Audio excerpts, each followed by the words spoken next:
free on Amazon Music.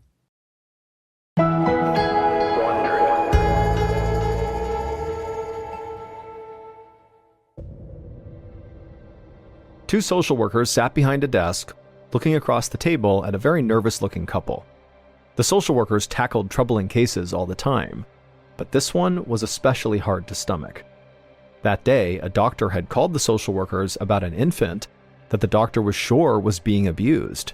He said this case was very serious, and he wanted the social workers to come and take custody of this child right now, before anybody else could hurt this little girl again. The social workers had gone over to the hospital right away, and the evidence the doctor showed them was truly shocking. From what they could see, this 3-month-old baby hadn't just been hurt once, but many, many times. The parents denied doing anything to their child and talked about how much they cared for their child, but the social workers had seen plenty of crocodile tears before, and so they knew whatever happened next, this couple would not be going home with their baby. And frankly, if the social workers had their way, these parents would never come anywhere near their baby ever again.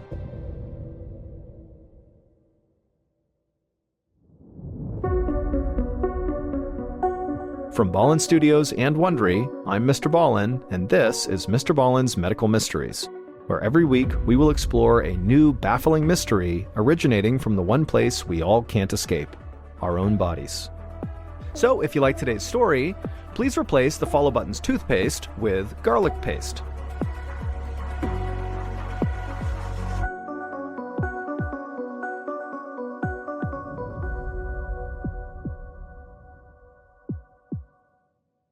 This episode is called Glass Baby.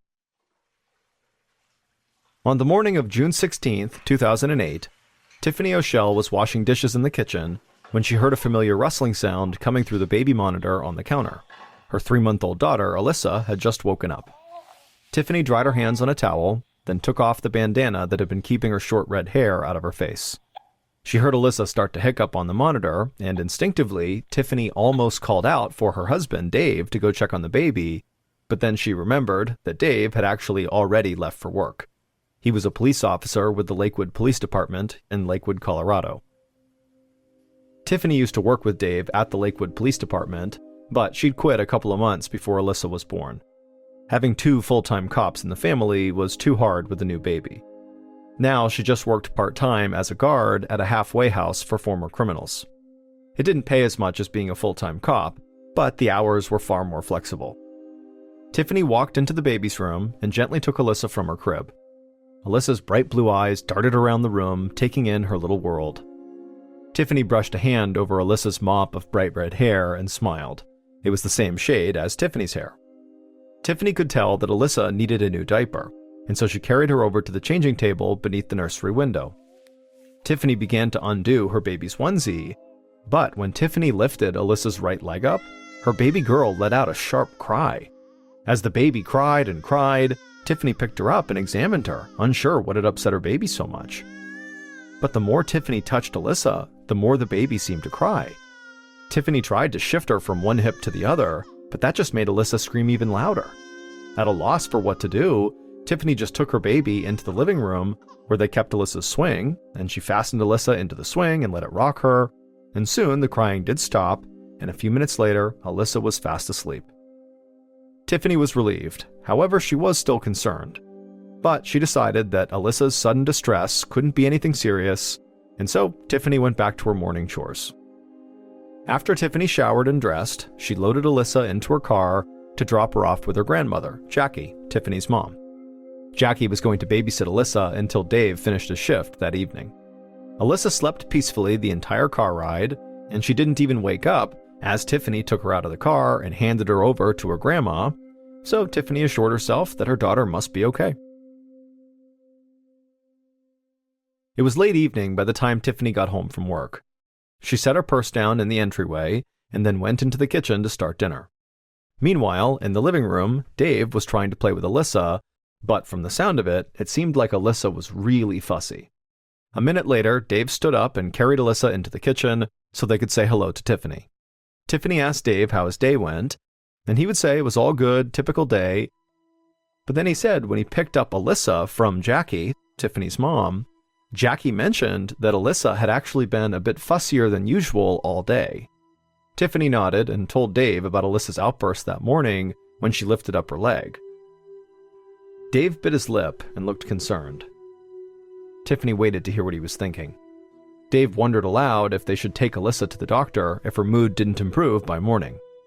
And then in the meantime, Dave told Tiffany he would make dinner that night, and Tiffany should just go play with Alyssa because maybe what she really needs is just time with mommy. But the next morning, Alyssa did not seem better. When she woke up, Tiffany noticed that the baby's right leg was now swollen. Tiffany was totally alarmed by this. This was the same leg that was bothering Alyssa the day before. But Tiffany couldn't imagine what would have caused it to puff up so badly overnight. Very gently, Tiffany ran her finger along Alyssa's swollen leg, and the baby immediately let out a high-pitched scream. At this point, Tiffany knew she had to bring Alyssa to the doctor.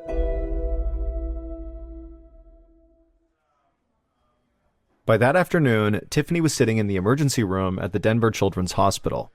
She was on the phone with her husband Dave, explaining that their baby's regular pediatrician didn't know why Alyssa's leg was swelling, and they had sent her to the hospital for more complete x-rays.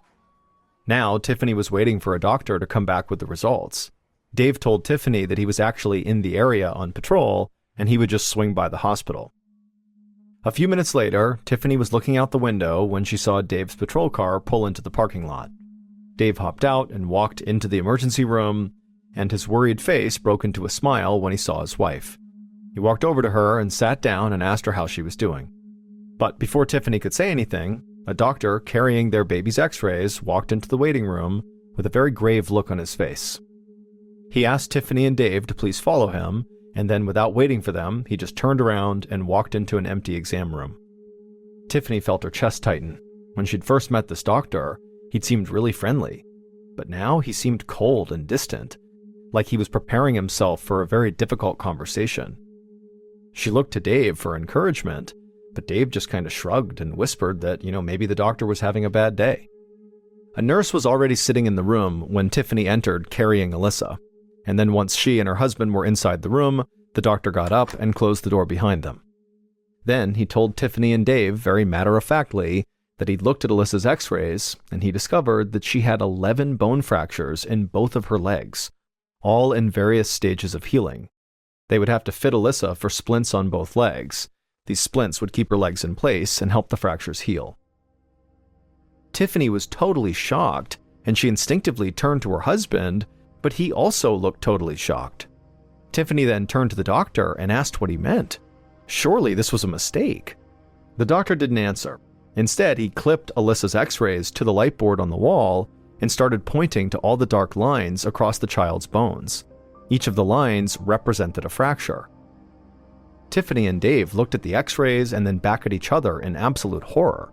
Then Tiffany said to the doctor and the nurse that she and Dave were both incredibly gentle with their baby and very attentive to her every whine and cry, and so she didn't understand how they could have missed these injuries. The doctor frowned and said that so many bone fractures were a huge red flag, and he said he'd actually already called the Adams County Human Services Department, and they were actually waiting for Tiffany and Dave right now in the hallway, and they wanted to ask them some questions. Tiffany could scarcely find any words to respond, and so she just kind of nodded and said she would do anything to help her baby. But then the nurse who was in the room came across and tried to take Alyssa from Tiffany's arms, and suddenly it dawned on Tiffany and Dave that the doctor and really the staff at the hospital must suspect them of child abuse.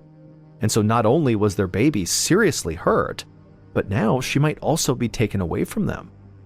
Tiffany's breath quickened as she turned back to look at her husband, who'd now gone white as a sheet. She couldn't believe this was happening. All she wanted to do was grab her baby back and run out the door. But instead, she ended up letting the nurse take Alyssa away from her, and then she and Dave walked out into the hallway where the two social workers were waiting for them. 2 hours later, Tiffany was back home with Dave, but without their baby. The parents sat at the kitchen table, Tiffany weeping uncontrollably and going over what happened at the hospital.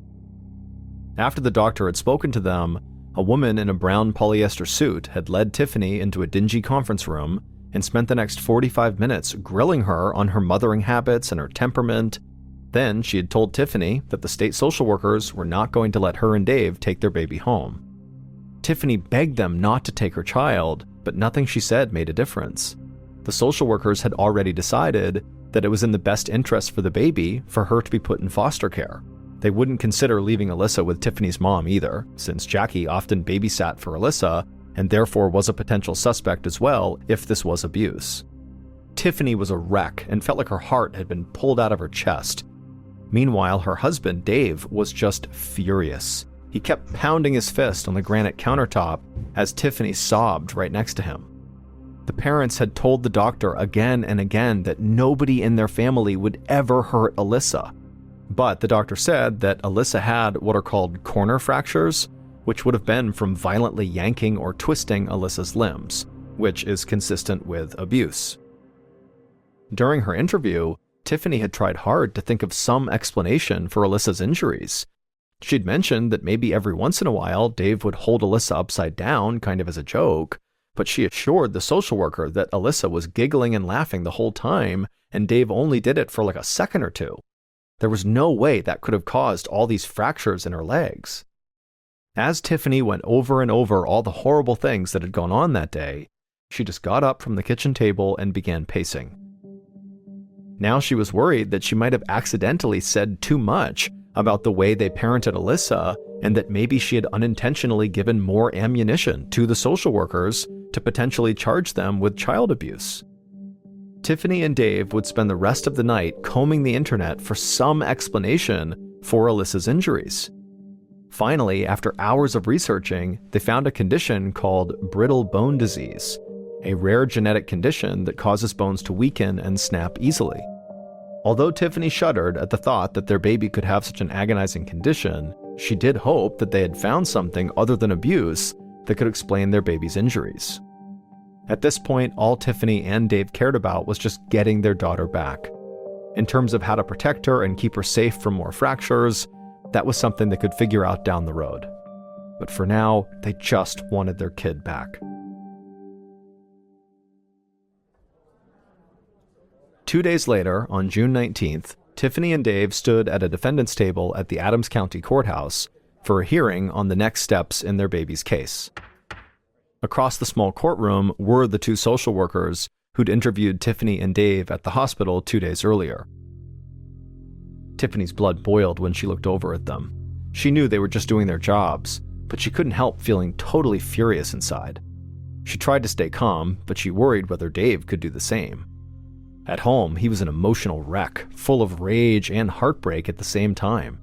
He'd barely been able to get dressed just to come to this hearing. When the hearing finally began, Tiffany's hands shook as she pulled her internet research out of her purse. She handed the printouts to the bailiff, who then walked them over to the judge. While the judge scanned the research, Tiffany began to explain how much she and Dave loved their daughter, and she begged the judge to please make the hospital test their baby for brittle bone disease. Then Tiffany did her best to remain calm, while the social workers argued that because of how the breaks in Alyssa's leg looked, there was almost no chance she had brittle bone disease. Instead, they felt that Alyssa's injuries were absolutely from non-accidental trauma. In other words, they were saying Tiffany and Dave had purposefully harmed their daughter. This suggestion made Tiffany feel sick, and the social workers' attitudes enraged her. It would be so easy to test Alyssa for brittle bone disease or any other possible medical reasons for all these leg fractures, but it just seemed like they were outright refusing, and they weren't even doctors. It felt outrageous for them to dismiss her concerns so out of hand. It seemed to Tiffany that the social workers were far more concerned with being proven right than they were about just reuniting a baby with her family. Tiffany was fighting back tears until she heard the judge say that other causes should be explored. Relief washed over Tiffany as the judge ordered emergency medical testing for their baby. Tiffany was so relieved that she felt lightheaded. For the first time in 2 days, it felt like she could finally breathe again. But the judge did say that Alyssa would have to remain in foster care until that new testing was done. Tiffany nodded and took Dave's hand, doing her best to maintain her composure. The last thing she needed right now was to come off as unstable. At least now she had a glimmer of hope that soon they would know what actually happened to Alyssa, and hopefully she'd be allowed to come back home where she belonged.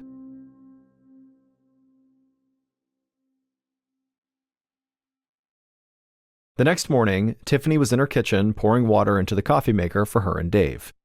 Dave was so depressed that he'd called in sick for work and had not gotten out of bed. Tiffany was up, but yawning from exhaustion after another sleepless night. Then the phone rang, and any hope that their life was about to return to normal flew out the window. It was a nurse from the hospital who was calling, and she told Tiffany that the social workers had scheduled Alyssa's emergency medical testing. However, they had scheduled it for early October, more than 3 months away. Tiffany could not believe it. Tiffany knew the social workers were trying to put off the tests as long as possible because they were already convinced that she and Dave were the ones abusing Alyssa. Tiffany knew the tests they were going to do would very likely prove that she and Dave really were innocent, but now they had to wait 3 months to do those tests? These were 3 months they could never get back with their daughter who was so young they needed to be with her. A week later, on the evening of June 26th, Dave couldn't stop his hands from shaking as he left work. He was on his way to visit Tiffany's grandfather, Charles Cooper. The two had become close friends over the years. Charles was a great listener, and the two men could discuss just about anything as they played pool and drank beer in Charles's basement. Dave was in a dark mood as he knocked on Charles's door. Then, after Charles opened it up and welcomed Dave inside, Dave followed the older man downstairs. Charles then handed Dave a beer and asked how he and Tiffany were holding up, and Dave immediately started talking a mile a minute. He said things were getting worse and worse and worse. He told Charles that he'd heard through the grapevine at the police station that Alyssa's social workers believed that he, Dave, was the one who'd broken Alyssa's legs. And if that was true, he would be charged with child abuse, which was a felony. Which meant there was a very real chance that in a matter of days, Dave was going to be arrested. And the reality of this was so overwhelming, Dave felt like he was losing his mind. Charles just shook his head in disbelief and asked what had made Dave the lead suspect. But Dave just shrugged. All day, he had been replaying in his mind the interview he had done at the hospital with the social worker, and the only thing he could think of that made him look kind of guilty was the fact that both he and Tiffany had mentioned that Dave periodically held his daughter upside down just to make her laugh. David stressed that he did this totally gently, but clearly the social workers did not believe him, and they thought that whatever Dave was doing when he flipped his daughter upside down was hurting her. Charles walked over and gave Dave a hug and told him to just keep the faith. But Dave shook his head. In a little more than a week, he'd gone from being the proud father of a happy family to an alleged child abuser facing a steep prison sentence. Dave took a sip of his beer and told Charles that he was terrified of going to prison. He'd heard horror stories of what happened to cops who wound up behind bars, and he was also scared that Tiffany would leave him if he was incarcerated. Charles tried to offer some comfort, but Dave was just too upset and scared to be reasoned with. Dave knew enough about the criminal justice system to understand that he would need money for a good lawyer, plus about $50,000 for bail, and if he did really go to trial and was found guilty, he'd lose his job, he'd lose his house, he'd lose his family. He just knew this whole ordeal was going to totally destroy him. Dave apologized to Charles and said he just needed to go. He wanted to be home with his wife, or maybe walk the neighborhood and clear his head. And without another word, Dave hopped up, he jogged up the basement stairs, and left out the front door of the house. 2 days later, Tiffany was at her parents' house for breakfast. She tried to eat, but mostly she just moved the food around her plate. She told her parents that she was really worried about her husband. Over the past couple of days, he'd been growing more and more despondent, and he didn't want to talk. He was convinced that his life was about to be over. Tiffany was trying to be strong and hold their family together, but it was proving to be a nearly impossible task, because as much as she wanted to reassure Dave, she was growing increasingly worried too. She told her parents that she had to be realistic. Even if she was not charged with abuse, Dave's legal fees could cost them their house. And if he went to prison, she couldn't afford to live on her own. She'd be a single mother raising Alyssa in her parents' basement. Tiffany turned to her father, Paul, and begged him to please help her save her family. She didn't know what they could do exactly. Her parents didn't have a ton of money, and nobody could convince the social workers to remove Alyssa from foster care. But Tiffany was desperate. All she wanted was to hear her parents say, "Everything is going to be okay." Paul laid his hand on Tiffany's forearm and promised her he would do everything he could. But realistically, the gesture just didn't make Tiffany feel any better. She felt like if she wanted to save her family, she'd have to do it herself. A few hours later, Tiffany sat inside of a small beige office in Denver with a dark wood desk and matching bookshelves. The shelves were cluttered with legal books, an old encyclopedia set, and all sorts of awards and honors. Behind the desk, an older attorney with a balding head sat leafing through Alyssa's case file. After talking with her parents that morning, Tiffany had realized she really needed to start looking out for herself and Alyssa in case Dave did go to jail. So she'd made this appointment in the hopes that this lawyer could help her get her child back. The lawyer kept periodically rapping his knuckles on his desk like he was totally lost in thought trying to think something through, to the point where Tiffany wondered if he'd actually forgotten she was in his office too. But then the lawyer coughed and kind of leaned back in his leather chair and looked at Tiffany. Finally, he spoke. He told Tiffany he had an idea. She should file for divorce. Tiffany felt like she'd been punched. She just stared at the lawyer, saying nothing, expecting him to admit that somehow this had been a joke. But then the lawyer explained that no, in his professional opinion, Dave did not stand a chance and was going to be imprisoned. And so if she wanted any shot of getting custody of their baby once Dave was incarcerated, this was a necessary first step. Tiffany felt totally outraged. She wanted a lawyer who would help keep her family together, not try to break it up. She told the lawyer she did not need to think about this. There was no way she was going to do this. But the entire ride home, her mind just continued to race. She knew that Dave had never touched their baby, and certainly the court would have to see that too. She couldn't just abandon her husband. How would she even talk to him about a divorce? And yet, when it came to thinking about Alyssa, Tiffany was just not willing to leave anything to chance. Tiffany knew she had a big decision to make here. She just hoped that when the time came, she'd make the right one. 2 days later, Alyssa's foster mom rushed into the ER at the Denver Children's Hospital and asked to speak with the doctor, who initially saw Alyssa for bone fractures. Alyssa was in the foster mother's arms, and both her legs were still in splints, and she was crying as though she was in pain. The foster mom tried to rock Alyssa back and forth and shush her, but nothing seemed to be working. In fact, the foster mother would tell the medical team that Alyssa had been crying all morning no matter what she tried to do to calm her down. Finally, the doctor walked into the waiting room and he called the foster mother and Alyssa into an exam room. The doctor gingerly took Alyssa out of the foster mother's arms and asked what seemed to be the matter here. As Alyssa continued to cry, the foster mom stroked Alyssa's forehead and explained that she was really concerned about Alyssa's lack of development. Ever since she came to the foster house 2 weeks ago, she hadn't been moving her limbs very much. Plus, her legs still seemed extremely sensitive to the touch, like they were not healing at all. She'd also developed a rapid breathing pattern that sounded raspy and forced. The doctor nodded and told the foster mother that she had done the right thing in bringing the baby back to the hospital. The doctor laid Alyssa on a tiny examination table and then began gently moving the baby's arms and legs. And as he did this, and as Alyssa continued to cry, the doctor would tell the foster mother that it did seem like Alyssa did not have the reflexes she should be developing by 3 months of age. The foster mother watched as the doctor tried to get Alyssa to grasp his pen, but the baby could not hold it. The doctor turned back to the foster mom and told her that he wanted to run a few genetic tests.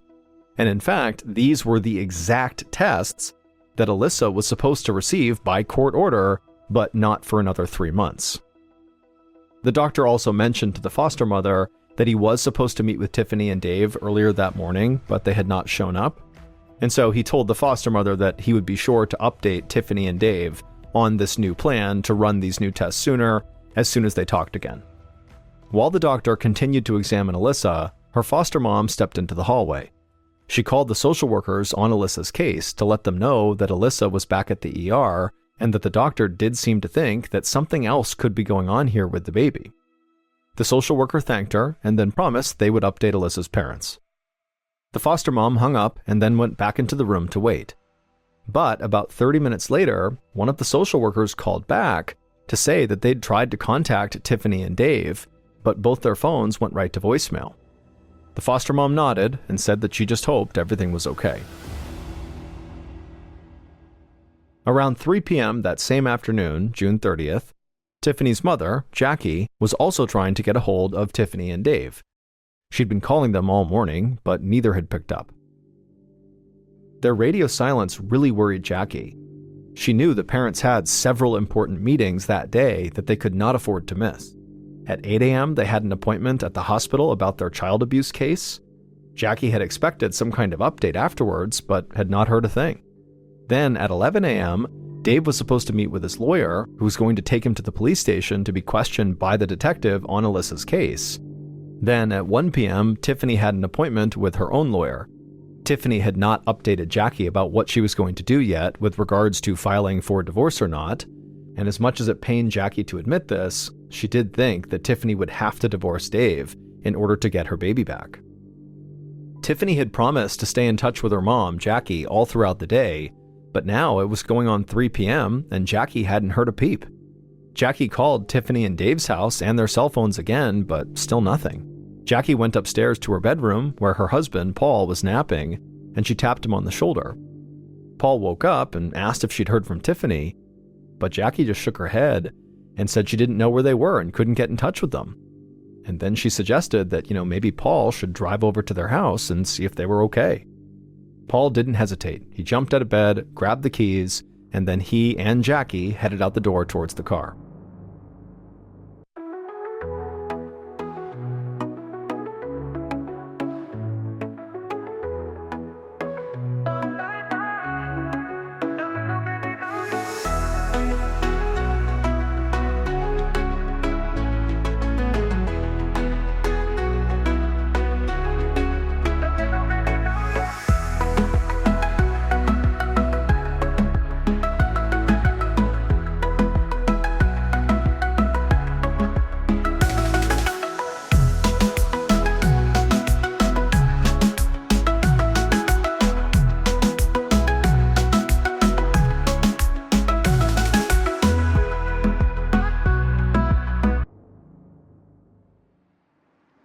A few minutes later, Jackie and Paul pulled up outside of their daughter's house, and immediately, Jackie got a sinking feeling in the pit of her stomach. Tiffany and Dave's cars were in the driveway, which meant they had to be home, and yet their dog was sitting on the front porch, as though she'd been waiting to be let in for hours. Jackie and Paul made their way to the front door and rang the bell, but nobody answered.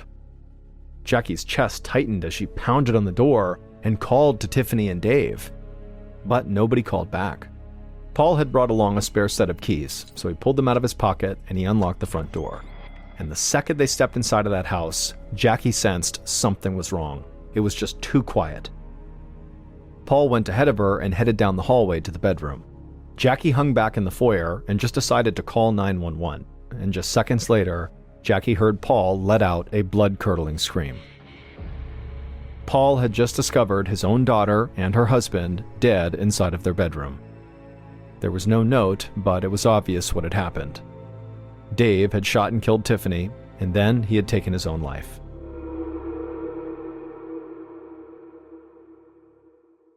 A week later, Alyssa's test results came back, and one thing was absolutely clear. She had never been abused by her parents. She was diagnosed not with brittle bone disease, like Tiffany and Dave had thought, but instead with something even more rare. The baby had spinal muscular atrophy, a debilitating genetic disease that causes muscles to steadily shrink and weaken.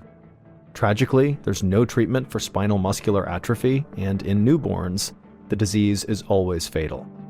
Doctors concluded that Alyssa's bone fractures either came during her birth or just from normal handling after birth. In short, Dave and Tiffany had done nothing wrong. But the situation had spiraled so out of control that Dave felt like there was just no more hope, that he'd never get his daughter back, that he'd have to go to jail, and that everybody would think he and his wife were child abusers when they really were not. And so this is very likely why he chose to end his life and his wife's life. It's just this horribly tragic thing that was totally avoidable. After Alyssa's diagnosis, the court would grant custody of Alyssa to Tiffany's parents, Jackie and Paul. But they never received an apology or any acknowledgement that Alyssa should have never been taken away from her parents. But for Jackie and Paul, their focus was on the baby, and over the next few months, they did their best to care for Alyssa. However, as the doctors had predicted, Alyssa grew progressively weaker and her body continued to break down, and by the time Alyssa was just 7 months old, the stress and pain were too much for her little body, and she would die in her grandparents' arms. And 31-year-old Larry Bader was living with his wife, Mary Lou, and their 3 kids in Akron, Ohio. Larry was a good father and good husband, but he was a terrible businessman. Over the past several years, he had launched several new business ventures, and they had all failed, throwing the family into fairly significant debt. And so even though Larry desperately wanted to be an entrepreneur and eventually start a quality business, they didn't have the money to do that. And so he had to just take some job in order to pay the bills. And so the job he got was a cookware salesman for a local company, and it did pay the bills, but it did not make Larry happy. And so on the weekends when Larry was not working, and if it was okay with his wife, he would basically just disappear and go fishing on Lake Erie, which is about an hour north of where they lived. And that was his way of kind of disconnecting from reality and kind of disconnecting from his somewhat crappy life. And so on Friday, March 15th, Larry approached his wife and said, "Hey, I'd like to head up to Lake Erie and go fishing for the weekend." And she would tell him, "I got the kids, it's fine, you can go do that, but I heard the weather was going to be really bad. Are you sure that's such a good idea?" And Larry would tell her, "You know what, don't worry about it. These storms, they always hype them up. They're never a big deal. I'll be fine." And so he kissed his wife, he kissed his kids, he grabbed his stuff, he hopped in his truck, and he left and headed up to Lake Erie. That night, Lake Erie was hit with a massive thunderstorm, way bigger than the one that the news was predicting. And then the following morning, the Coast Guard discovered Larry's boat floating around on Lake Erie. There was minor damage to it, and it was missing an oar, and it was missing Larry. Larry was nowhere to be found. And so a search was launched for Larry, but he was never found, and he was eventually declared dead. And so even though the family did not have Larry's body, they would hold a funeral for him, and his wife was able to actually cash his life insurance policy, which was enough to pay for her and the kids. 8 years later, in 1965, Larry Bader's niece, a 21-year-old woman named Suzanne Peka, was in Chicago at a sporting goods show with a friend of hers. And as they're walking through the different exhibits, looking at different sporting goods equipment, they noticed over on the side of the building, there was a fairly large group of people gathered around this one particular exhibit. And so she and her friend she was with walked over to this group, and they kind of pushed their way through. And in the middle of this group was this man with an eye patch and a big mustache doing an archery demonstration. Basically, he was shooting arrows into a target about 30 feet away. And so Suzanne and her friend just kind of watched this guy for a couple of minutes, and very quickly they could see why he was attracting this big crowd, because he was just an incredible archer. He was hitting the bullseye over and over and over again. But as they continued to watch this guy, Suzanne's friend started to notice something unique about him. And he eventually turned to Suzanne and said, "Hey, doesn't this guy look exactly like your uncle who went missing on Lake Erie?" And Suzanne was kind of surprised to hear him talking about her missing uncle, but she turned and looked at this guy, and all of a sudden she saw it too. He was a spitting image of Larry Bader, her uncle, although this guy had an eye patch and a mustache, but even with that, he looked exactly like Larry. And as Suzanne is watching him, she's thinking, Larry was known for being this incredible archer, and here this guy is who looks just like him, and he's an incredible archer. And so after this demonstration was over, Suzanne and the friend ran over to this guy with the eye patch on, and Suzanne says to him, "Hey, I know this sounds totally crazy, but you look exactly like my uncle, Larry Bader, who went missing on Lake Erie 8 years ago." And so the guy, he hears her and he kind of smiles and says, "I'm sorry, I don't know Larry Bader. My name is John Johnson. People call me Fritz. I'm sorry, I don't know who your uncle is. I can't help you." But Suzanne, as she stood there staring at this guy, she was becoming more and more convinced this was Larry Bader, despite the fact this guy is saying he is not Larry Bader. And so she says to him, "No, you are Larry Bader. I'm positive you're my uncle. Now at this, Fritz would be polite but firm, and he would reiterate that, look, I'm not your uncle. I don't know who Larry Bader is. I don't go to Lake Erie. I just don't understand why you think I'm him. I live in Omaha, Nebraska with my wife and my kids, and I'm on TV. I do sports journalism in Omaha, and I advise archery companies, and that's why I'm here. So I don't know why you think I'm your uncle, but I'm not. I'm sorry. And with that, Fritz turned around and he walked away. And after this discussion, Suzanne and her friend were not remotely deterred from what Fritz was saying. They were completely convinced this was Larry Bader. And so they ran to a phone, and Suzanne called her two other uncles, so Larry Bader's brothers, and she explained how she met this guy that is the spitting image of their brother. And they immediately hopped on a flight that night and flew to Chicago. And the following morning, the two uncles, along with Suzanne and her friend, they went back to the sporting goods show. They went over to the archery exhibit, and sure enough, there was Fritz doing his archery demonstration. And as soon as there was a break, Suzanne, her friend, and now the two uncles, so Larry Bader's brothers, they walk over, and the two uncles, as soon as they see this guy, despite the eye patch, despite the mustache, they too would say, this is our brother. And so they approached him and they said, look, I know you're saying you are not our brother. I don't know what's going on here, but you look exactly like our brother. And we have his military paperwork right here with fingerprints. Will you please just humor us and go to the police station with us and get fingerprinted? That way you can prove you really are not our brother. Please, we've been looking for our brother for a long time. This would be a huge favor to us. And so Fritz was annoyed. He didn't want to do it, but he's like, okay, fine. I'll go to the police station with you. I'll get my fingerprints taken and we can put this behind us. And so that day they left the sporting goods show. They went to a police station and Fritz had his fingerprints taken. And afterwards, the police would tell him, you are Larry Bader. When Fritz heard this, he could not believe it. I mean, he literally did not believe he was Larry Bader. It wasn't like this revelation prompted new memories and suddenly he recalled it all. It was really the opposite. Fritz immediately is trying to rack his brain to figure out, like, is my whole life a lie? But there was nothing. All he had was a contiguous stretch of memories from when he was a very young child as Fritz Johnson all the way to the present. But we now know that the bulk of his memories are all not real. He was never a child as Fritz Johnson. He was Larry Bader and then became Fritz Johnson only 8 years earlier. The timeline of what happened to Larry Bader is rough at best, but as far as we understand it, Fritz Johnson showed up in Omaha, Nebraska a couple of days or a couple of months after Larry Bader went missing on Lake Erie. And when Fritz showed up in Omaha, he just walked into a restaurant and asked for a job there, and he had provided documentation that showed he was in fact Fritz Johnson, and nobody thought anything of it. He was completely normal. There was nothing unusual about his behavior, and over time, Fritz just kind of thread himself into the Omaha community. I mean, he got married, he had a child, he adopted another child, he left his job as a bartender at a restaurant and eventually got this amazing job as a sports TV broadcaster for their local channel. I mean, he was like a minor celebrity in Omaha. Everybody recognized, oh, there's Fritz Johnson. He's on TV. Hey, Fritz, how you doing? I mean, he had a full-blown life.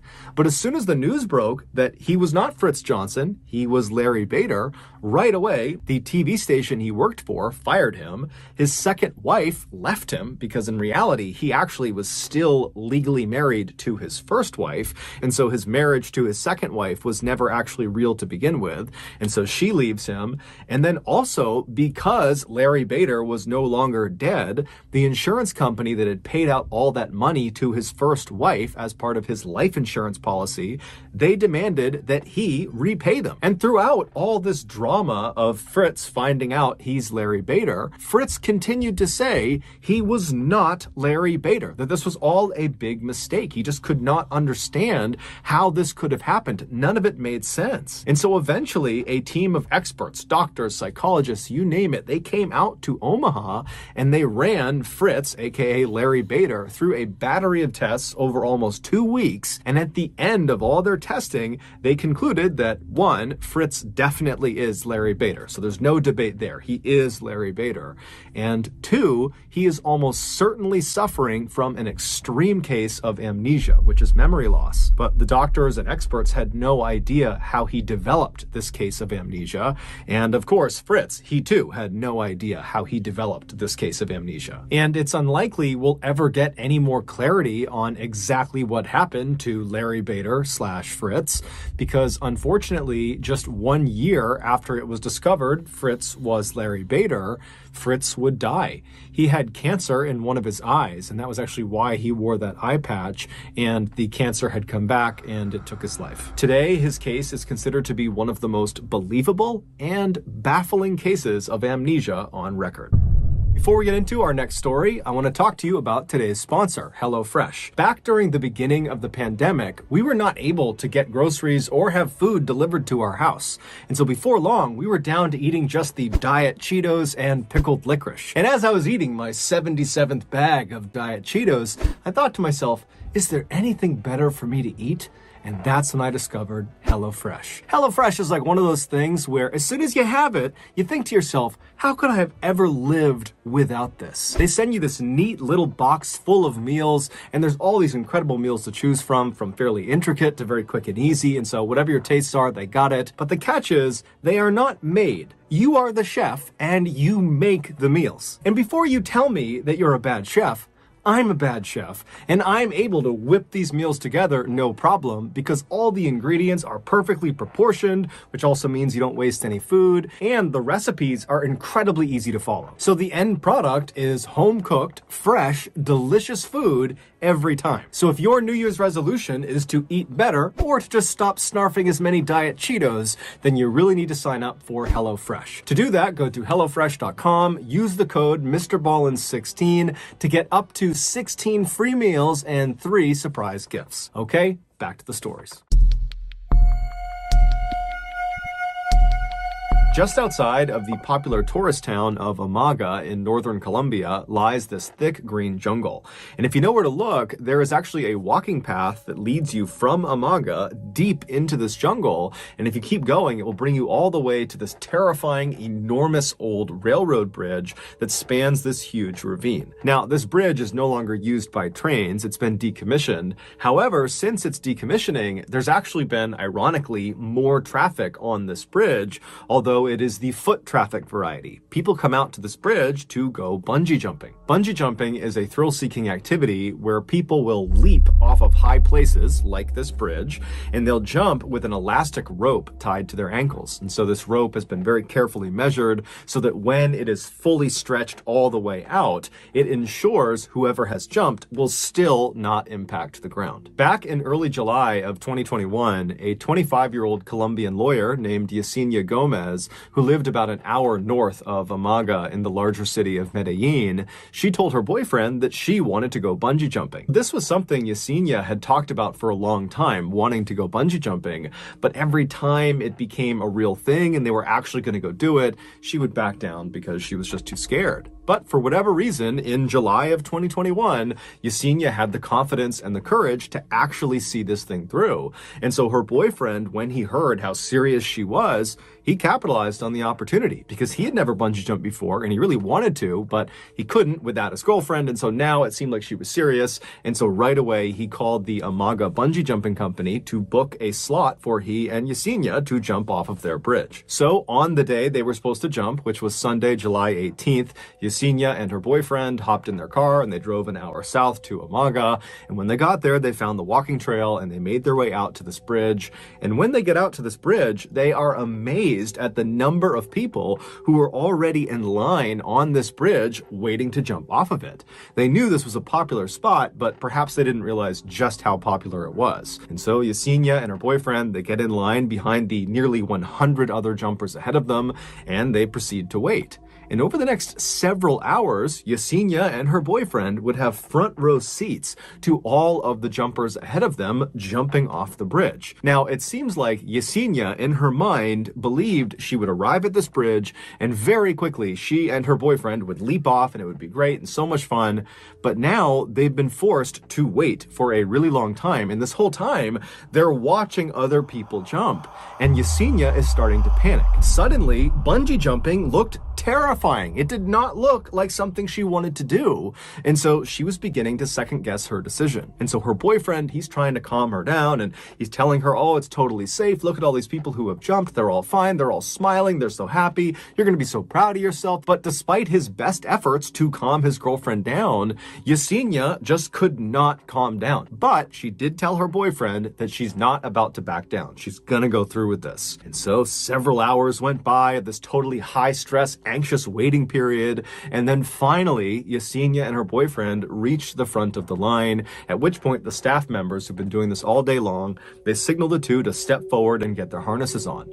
And so Yesenia and her boyfriend, they make their way to the edge of the platform. So they're looking out over this ravine and the staff members are putting on their harnesses and getting them ready. And the whole time, Yesenia, she's starting to get tunnel vision. Her heart is racing. She's totally panicked. She doesn't think this is fun at all. She just wants to get this over with. And then at some point, one of the staff members finally says, okay, jump. And so Yesenia jumps. Except it would turn out Yesenia had made a mistake. That staff member who had said, okay, jump, was talking to her boyfriend, not Yesenia. However, Yesenia, in her totally panicked state, had just not understood and had leapt, believing they were telling her to jump. However, the staff members had only put her harness on.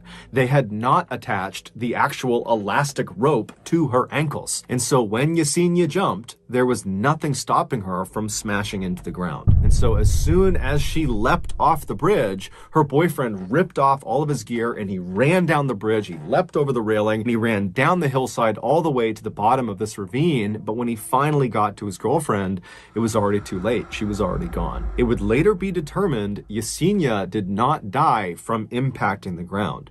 She actually died from a heart attack she suffered on the fall down, which means she must have realized after she jumped that she jumped too early, that she did not have the bungee cord attached to her legs.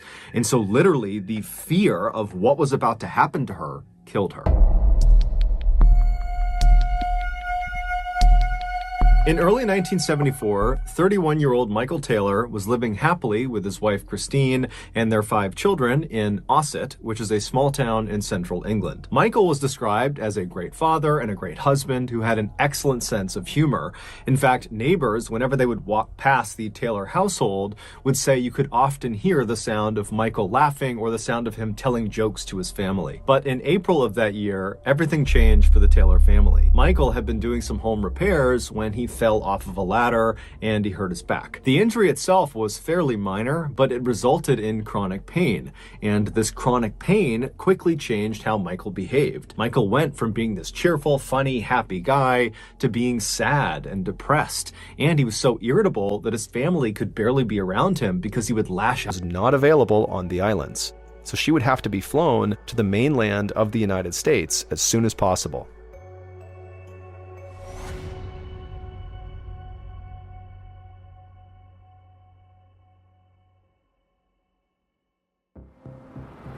A week later, Jade sat with her mother in the back of an Uber that was driving them from the Los Angeles International Airport to their hotel.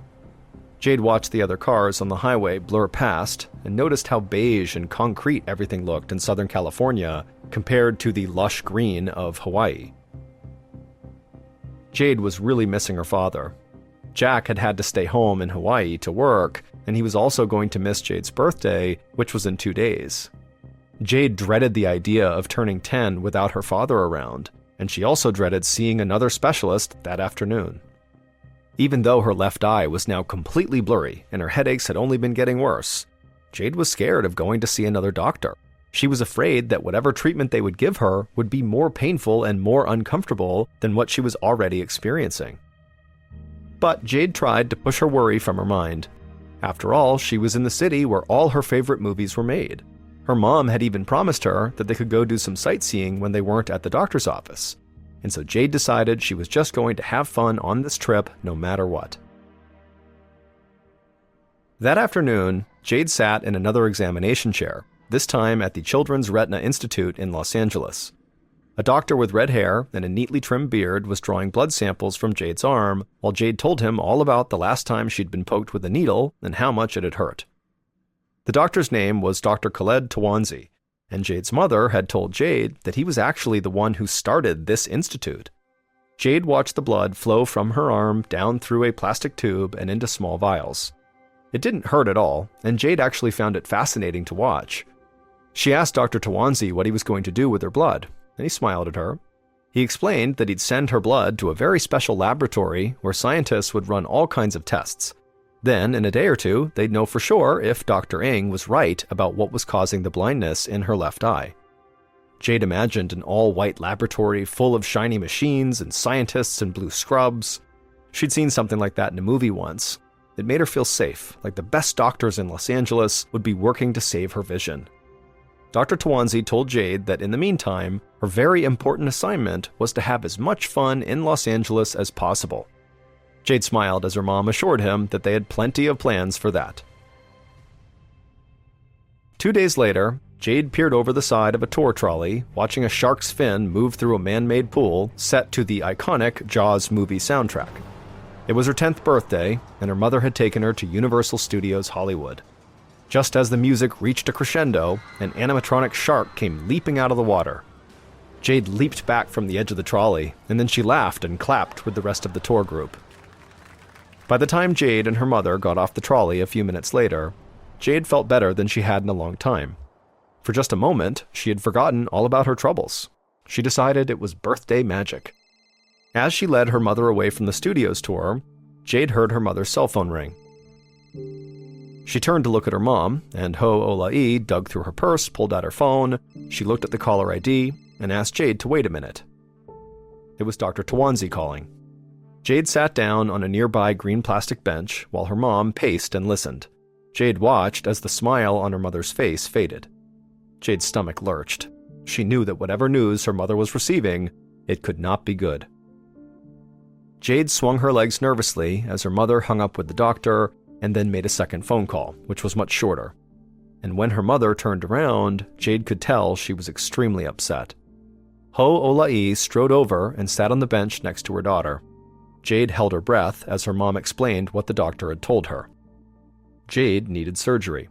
Jade felt tears well up in her eyes as she asked her mother if the surgery would actually save her eyesight. Her mom frowned and struggled to find the right words. Finally, she explained that they didn't know if this procedure could actually save her eyesight. But without this surgery, it was fairly likely that she could lose her entire left eye. If that happened, she would have to have a glass eye instead. Jade tried to picture the doctor cutting out her eye and what it would feel like with a glass ball in her eye socket.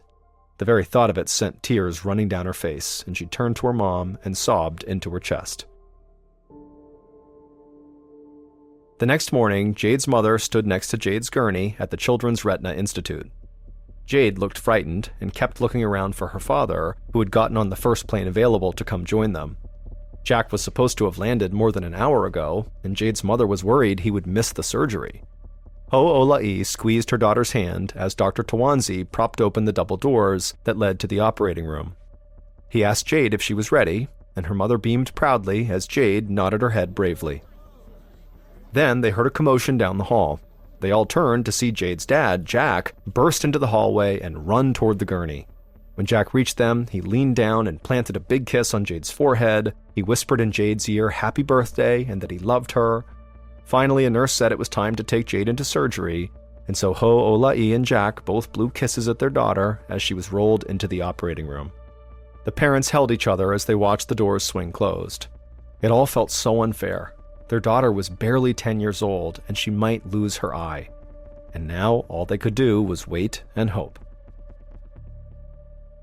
In the operating room, Dr. Tawanzi waited until Jade was completely asleep before using a speculum, which is like a small vice grip, to pry open her left eyelid.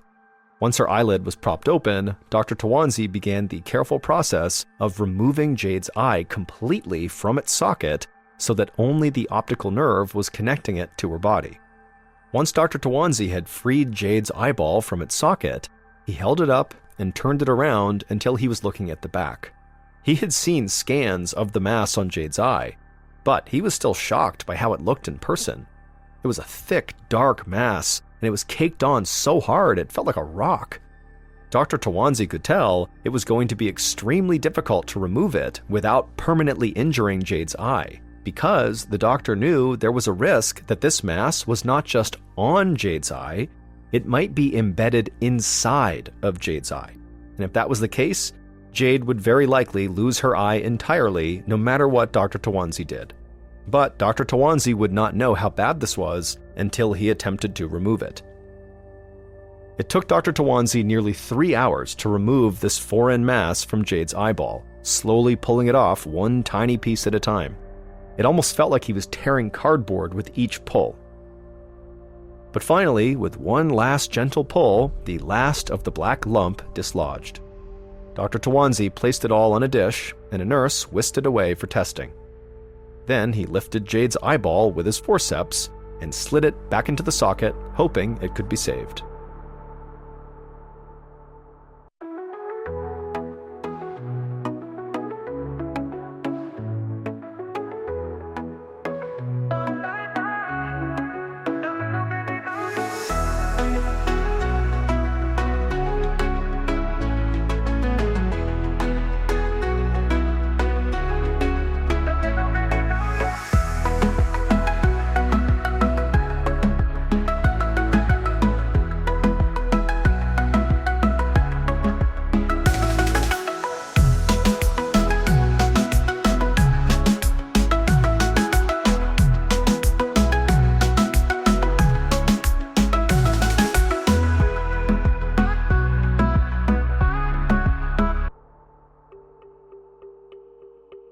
The first thing Jade saw when she woke up was her parents' smiling faces. However, she only saw them through her right eye. A protective patch was covering her left eye following the surgery. Jade felt groggy, but she was so relieved to see her parents, especially her dad, who told her she looked so cool, like a pirate. But then Jade began to panic as she touched her patch and wondered if she still even had an eye behind it. Was there a glass eyeball now? But her mom took Jade's hand and told her, don't worry, she still had her eye. Dr. Tawanzi was able to save it. Jade smiled huge with relief.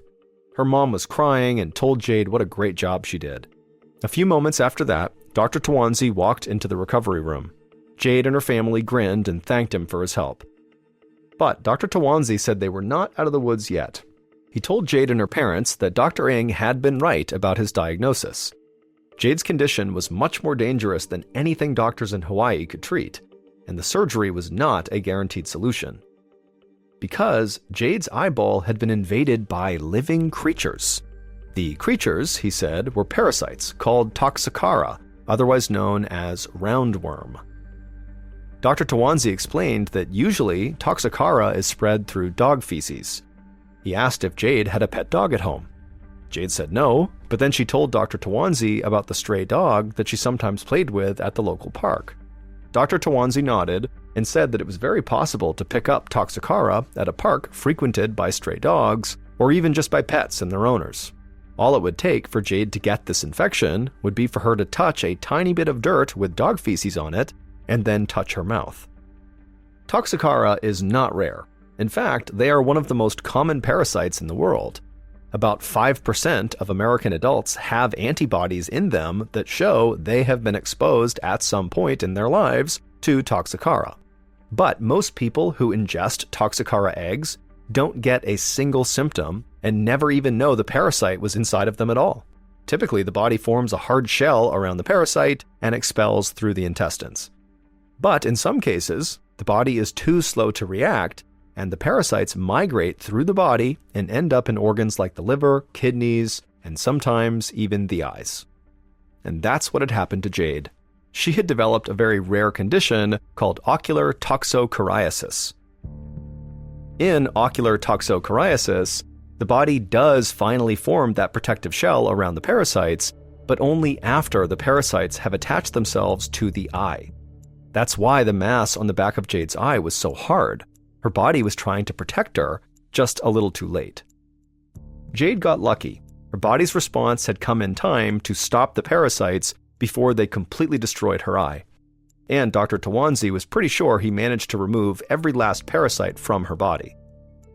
Still, he told Jade and her parents that she would have to be watched very closely in the days ahead to make sure he had not missed any.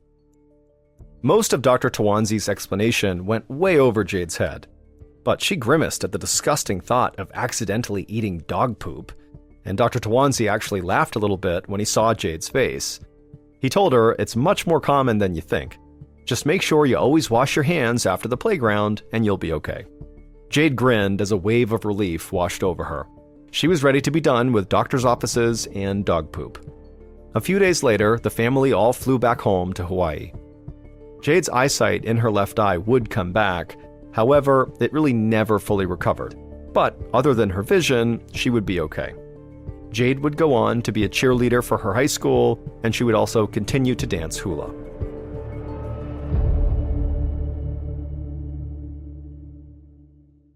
In 1941, Betty Albright and her 3-year-old son, Eldridge, traveled to her mother's house in rural Woodstock, Maryland. Betty had asked her mother if she would look after her son for the afternoon so Betty could catch up on some much-needed sleep. They arrived at Betty's mother's house at about 1:30, and right away Betty went inside, handed her son to her mom, and went upstairs to take a nap. As for Eldridge and his grandmother, they went out in the backyard to play. Now, Eldridge loved going to his granny's house because she had this enormous backyard for him to play in.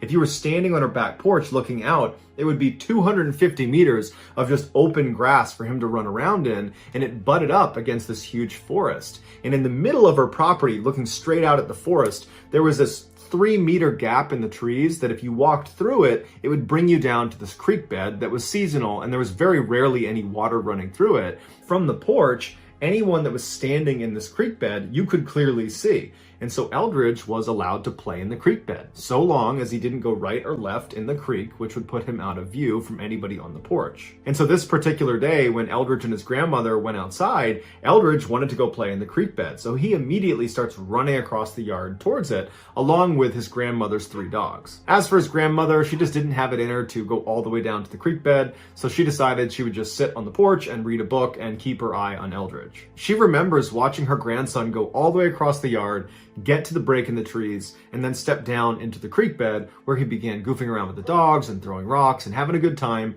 clearly in view. And for the next 5-10 minutes, she just stared directly at her grandson and the dogs. And at some point, she picked up the book next to her and she began reading the book and then periodically looking up to check on her grandson and then back down to the book. At about 2 p.m., she was looking down at her book when she heard her grandson yell out for help. Now, 3-year-olds yell out for help all the time. Sometimes it's a big deal, and sometimes it's not such a big deal. But oftentimes, the sound of their voice gives away how serious it is. No matter what they say, it's like their tone gives away, should I take this seriously, or is this just a kid being a 3-year-old? And she would say that the way he was yelling sounded like a real emergency. When she poked her head up, even though she had seen him, less than a minute ago playing in the gap in the trees, now she's looking and he and the dogs are gone. And so of course she's alarmed. She hops out of her seat, she goes down the steps, and she starts walking across the yard towards Eldridge. And she's yelling his name and she's walking quickly. When she got about halfway across the yard, she heard Eldridge yell out again, except this time his voice was coming from way off in the forest, way farther away from the last time he had yelled out. It gave the impression to her that he had moved a great distance from the last time he yelled to her, and it triggered something inside of her that was telling her something is terribly wrong. And she began running towards the creek bed. Still no sign of the dogs. She can't see anything. She's just running towards the creek bed. When she gets about 10 meters away from the break in the trees, she hears her grandson yell out for a 3rd time, barely audible, way off in the forest. He yells out for help, and as he's yelling, it sounds like someone has stifled him and covered his mouth mid-yell. So she runs through the break in the trees down to the creek bed where she stops, and she looks out in front of her, and it's just dense forest, and there's no Eldridge, there's no dogs, there's nothing. She looks to her right down the creek bed, and there's nothing down there, and then she looks to her left, and one of her dogs is in the creek bed, maybe 10 meters away, facing away from her, and the dog is positioned in such a way that it's clearly looking at something. And so she runs down to the dog thinking she's going to see maybe Eldridge or the other dogs, but there's nothing beyond the dog. The dog is just rooted to the spot. Its hair is raised, it's growling, and it's taking little steps back like it's been spooked at whatever it's seen or whatever it's looking at.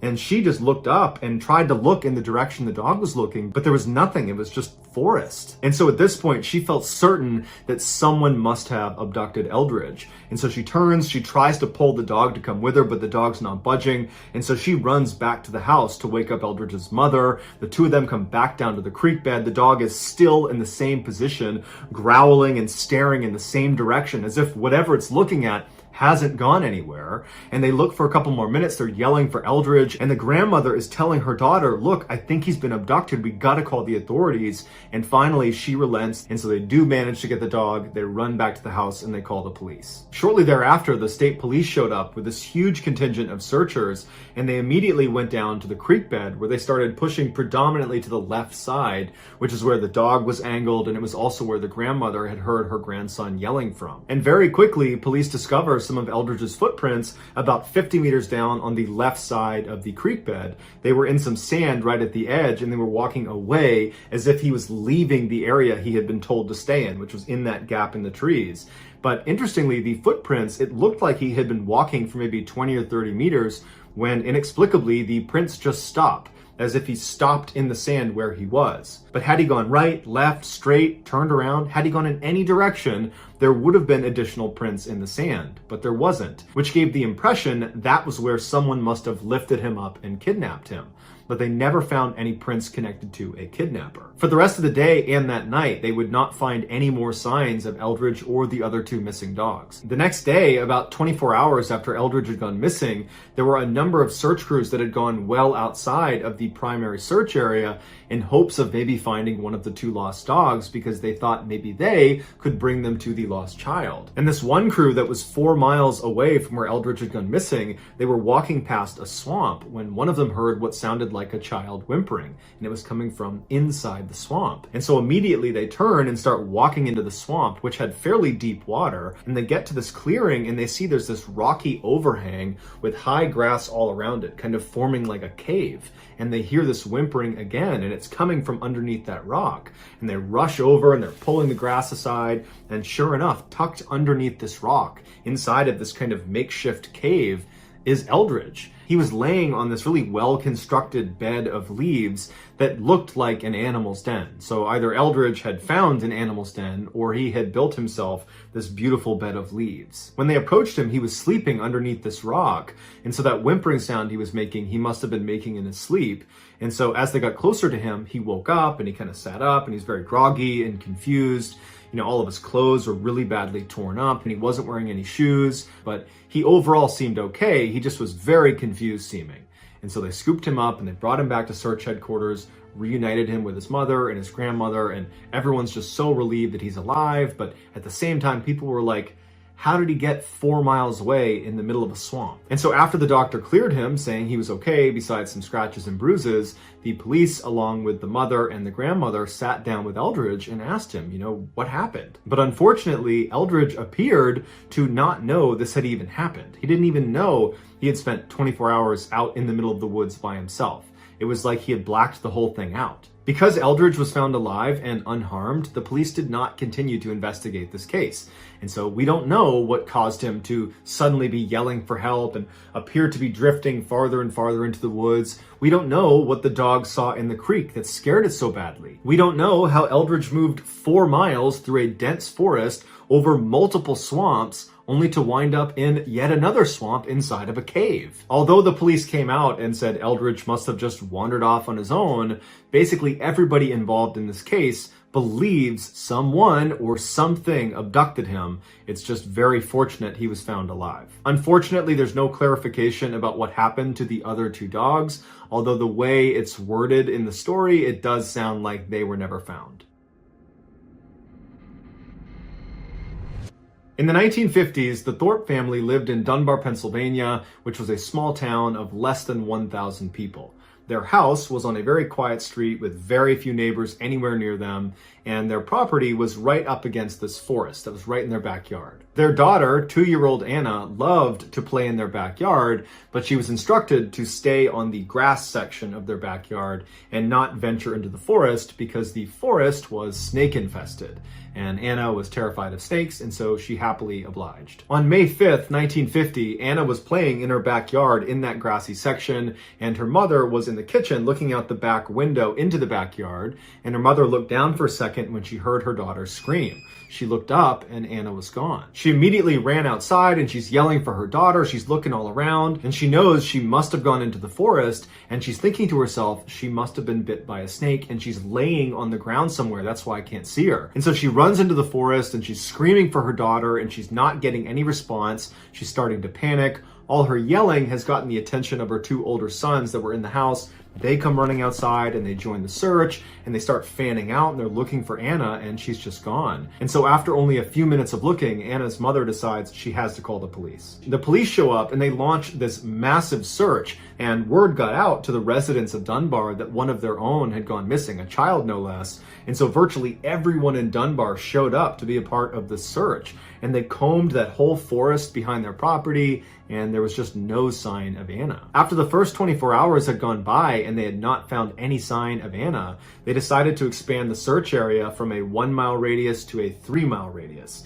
And within just hours of this change, there was a crew that was 3 miles away from where Anna had gone missing, and they found Anna, and she was alive. She was laying under this blackberry bush. All she had on was a single shoe. Next to her was a pile of clothes. When they went up to her, she seemed okay. They picked her up and they brought her back to the search headquarters where they reunited her with her parents. A doctor looked at her and the doctor said, there's no signs that she was attacked. There's really no signs of any wear and tear on her at all. It doesn't even look like she was outside for the past 24 hours. When Anna was asked about what happened to her, she wasn't able to give any sort of meaningful answer because she's only 2 years old. But the reason this case is included in today's video is not because, she vanished mysteriously in the forest and that she was actually found 3 miles away versus 1, or, that she was found with just a shoe on. The reason it's included in today's video is because for her to have been found where she was found, the only way for her to have arrived at that spot was if she crossed 10 barbed wire fences. There was no other way for her to have gotten there. The only other way would have been a massive detour that she literally could not have covered. An adult probably couldn't have covered in the amount of time given. So this 2-year-old with no scratches on her body is found on the other side of 10 barbed wire fences. I mean, even if you take the barbed wire off of the fence, a 2-year-old climbing a large fence, that alone is kind of a Herculean task. And to do it without scratching your body, it's not possible. It's truly impossible. A May 7th article in the LA Times said the police were baffled by this 10 fence dilemma, and they said the only way it would make sense is if she had been abducted and dumped there. But the police also repeatedly said there was no evidence to suggest she had been abducted or attacked or harmed in any way. It was just where she was found did not add up. Ultimately, the police came out with a statement saying this had to have been an accident, that Anna, the 2-year-old, managed to just somehow walk her way past all these fences and was found where she was, and thank goodness she's alive. But interestingly, the police confiscated her clothing and would not give that back to the parents, indicating there was further investigation happening even though the child had been found. But unfortunately, the police never revealed whether or not they actually discovered anything else about this case. And like in the Eldridge case, Anna's parents did not press for more information about what happened to their daughter because she was found alive and unharmed. Now, Anna's case might seem like some crazy anomaly, and that's all it is. But this is not the first time something like this has happened in this small area in Pennsylvania. 2 years earlier, and less than 10 miles away from where Anna went missing, another 2-year-old, Ronald Collier, also went missing in the same stretch of woods. His mother had been sitting with him on their back porch, which overlooked the same forest, and at some point his mother had gone inside, leaving Ronald sitting on one of the seats. When she came back out again, Ronald was gone. His mother estimated that she was inside for maybe 10 or 15 seconds tops. The police and the community came out in force and they combed through the woods and they could not find any sign of Ronald. And the police got really frustrated with Ronald's parents because they felt like this is impossible. How could this child not turn up considering the timeline you've given us, which is you went inside for 10, 15 seconds and your son is now completely gone. He's completely vanished. Like, you must have something to do with this. And so the police made Ronald's parents take polygraph tests, and his parents passed all of them. The search for Ronald continued for several weeks, but unfortunately it was ultimately terminated and they never found him. People in the area believed someone or something, maybe a bear or some other animal, was lurking in the tree line and watching Ronald. And as soon as his mother went in the house, they ran up and snatched the child and ran away with him. However, the police came out and said there was no evidence to back up that this child had been kidnapped, that what's far more likely is Ronald just got up and walked away and disappeared. However, 2 years later, when Anna's case happened, these similarities between her case and Ronald's case were just too much for locals to overlook. And so people began saying, it looks like Anna was abducted and placed where she was ultimately found inside of those woods. And so probably whoever or whatever took Anna is the same person or thing that took Ronald. But Anna was just lucky enough to survive. Although this mystery predator theory is just that, a theory, it does seem more likely than Ronald in 15 seconds getting up and running off into oblivion, never to be found again, and Anna scaling 10 barbed wire fences in a 24-hour period without a scratch on her body. Unfortunately though, we'll probably never know the truth. In September of 2004, 49-year-old Robert Springfield, along with his 2 teenage sons, left their home in Wyoming, bound for the Bighorn Mountains in Montana. They were planning to do some elk hunting on the Crow Reservation, which is the homeland of the Crow tribe, and Robert and his family were members of the Crow Reservation and therefore had the rights to hunt on that land. The specific spot the boys were going to be hunting was Black Canyon, a particularly steep and rugged area. But Robert was well equipped for this type of environment because he had previously served in the United States Marine Corps in their Special Operations Unit, which would have meant he would have received a very high level of outdoor survival training, which is perfect for living up in the mountains. Robert's sons had apparently learned a lot from him and were very competent outdoorsmen as well. They arrived at the reserve on September 19th and immediately headed out to do some bow and arrow hunting. Their plan was the 2 boys would break off from their father and head over to the edge of the canyon and attempt to drive elk down into the valley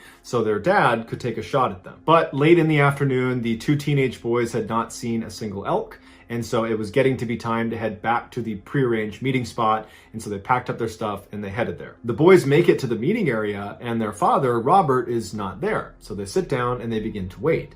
And an hour goes by, 2 hours goes by, 3 hours goes by, still no sign of their dad. They can't get in touch with him. They have no cell phone service.